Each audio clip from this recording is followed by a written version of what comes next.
नमस्कार, मी पंजाब तक. आज आहे 31 मार्च 2026. मी म्हटलं होतं ना 30 तारखेला राज्यामध्ये प्रत्येक जिल्ह्यात वादळी वाऱ्याचा पाऊस पडणार. तर ठिकठिकाणी गारपीट देखील झालं, शेतकऱ्याचं अतोनात नुकसान झालं.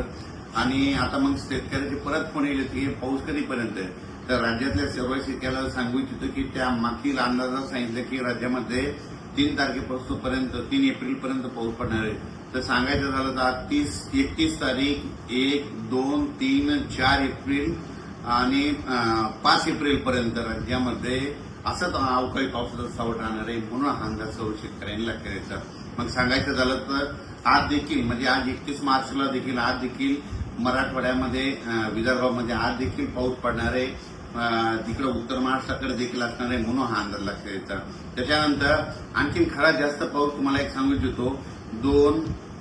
2 एप्रिल आणि 3 एप्रिलच्या दरम्यान आणखीन जरा वादळी वाऱ्यासारखा गारपिटीसह पाऊस पडणार आहे. म्हणून तुम्हाला एक सांगू इच्छितो. नंदुरबार जिल्हा झालं, धुळे जिल्हा झालं, नाशिक जिल्हा झालं, मुंबई, ठाणे, त्याच्यानंतर इगतपुरी, नाशिक, त्याच्यानंतर अहिल्यानगर, त्याच्यानंतर जालना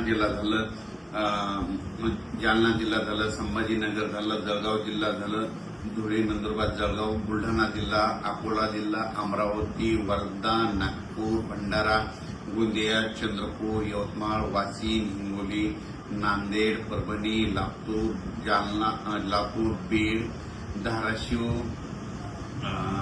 त्याच्यानंतर जालना, त्याच्यानंतर अकोला, अमरावती ह्या पट्ट्यात आणि त्याच्यानंतर इकडं साताऱ्यापासून म्हणजे कोल्हापूर, सातारा तसेच पुणे ते तसा पट्टा संगमनेर, नगर, जळगावपर्यंत चांगल्या स्वरूपाचा पाऊस पडणार आहे. काही ठिकाणी खूप गारपीट पाहायला भेटणार आहे. गारपीट देखील होणार आहे. म्हणून ज्यांचं कांदा असेल, गहू असेल त्यांनी काळजी करून घ्यावी.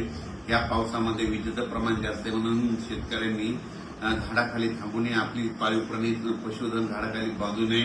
म्हणून हे देखील सर्व लक्षात येतं. म्हणजे 4 एप्रिलपर्यंत राज्यात असंच अवकाळीचं दररोज वेगवेगळ्या जिल्ह्यात वेगवेगळ्या विभागात पाऊस पडणार आहे. म्हणून हा अंदाज लक्षात यायचा. आणि 5 एप्रिलला फक्त नागपूरमध्ये वर्धा, भंडारा 5 तारखेला तिकडं जाईल आणि 6 तारखेपासून राज्यातलं वातावरण कोरडं होईल. म्हणजे 6 एप्रिल नंतर राज्यात कोरडं हवामान होणार आहे. म्हणून हा अंदाज सर्व शेतकऱ्यांना लक्षात येतात. पण आणखीन पण 31, 1, 2, 3, 4 तारखेपर्यंत 5 दिवस पावसाळ्यासारखा पाऊस पडणार आहे. खूप ठिकाणी गारपीट होणार आहे. काही जणांना म्हणजे आतापर्यंत गारपीट ज्या भागात झाल्या तिथं देखील गारपीट पाहायला भेटणार आहे. म्हणून हे अंदाज सर्व शेतकऱ्यांना लक्षात येतात. खास करून शेतकऱ्याला सांगू इच्छितो जे कांद्याचा पट्टा आहे म्हणजे साताऱ्यापासून ते असा बारामती, पुणे मध्ये जवळपास 150 गाव आहेत. तर पुणे असा कोकणपट्टी, त्याच्यानंतर अहिल्यानगर, बीड जिल्हा, संभाजीनगर, इकडे नाशिक, जळगाव ह्या पट्ट्यामध्ये जरा जास्त गारपीट होणार आहे.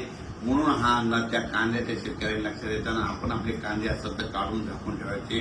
म्हणून हे देखील त्या शेतकऱ्यांना लक्षात येतं. मराठवाड्यात देखील गारपीट होणार आहे. मराठवाड्यात देखील काय होणार आहे, परभणी जिल्ह्यात इकडे पालम तालुक्यामध्ये, इकडे नांदेड भागामध्ये होणार आहे. इकडे जिंतूर, वालोर जिंतूर परिसरामध्ये होणार आहे. ही देखील मराठवाड्याच्या परभणी जिल्ह्याच्या शेतकऱ्यांना अंदाज लक्षात येतात. त्याच्यानंतर लातूर जिल्ह्यात देखील काही ठिकाणी गारपीट होणार आहे. म्हणून हे देखील लातूर जिल्ह्यातील शेतकऱ्यांना अंदाज लक्षात येतात. बीड जिल्ह्यात देखील कडा, आष्टी, इकडे पाथर्डी भागामध्ये त्या भागात पैठण ह्या परिसरात देखील काही ठिकाणी गारपीट होणार आहे. म्हणून हे अंदाज शेतकऱ्यांनी लक्षात येतात. म्हणजे सांगायचं झालं तर अकोला जिल्हा, बुलढाणा जिल्हा, तर बुलढाणा जिल्ह्यात घाटाच्या खाली म्हणजे शिंदखेड राजापासून ते बुलढाणा, चिखली त्या परिसरानं घाटाच्या खाली खूप मोठ्या प्रमाणात गारपीट होणार आहे. म्हणून शेतकऱ्यानं आपली जनावरे, पाळीव प्राणी, पशुधन व्यवस्थित ठिकाणी ह्या 4 एप्रिलपर्यंत बांधून घेऊन स्वतःचं संरक्षण करायचं. अकोला जिल्ह्यात देखील गारपीट होणार आहे. अमरावती जिल्ह्यात देखील होणार आहे. वर्धा जिल्ह्यात देखील गारपीट होणार आहे. यवतमाळकडे देखील होणार आहे. म्हणून हा अंदाज सर्व शेतकऱ्यांना लक्षात येतात. म्हणजे सांगायचं झालं तर 4 एप्रिलपर्यंत दररोज वेगवेगळ्या भागात 1 दिवस आड पाऊस पडणार आहे. म्हणून हा अंदाज लक्षात यायचा. आणि या पावसामध्ये विजेचं प्रमाण जास्त असल्यामुळे हे देखील लक्षात यायचं. म्हणून हे देखील लक्षात यायचं. अचानक जर वातावरण बदल झालं तर लगेच एक उद्या मेसेज दिला जाईल. धन्यवाद.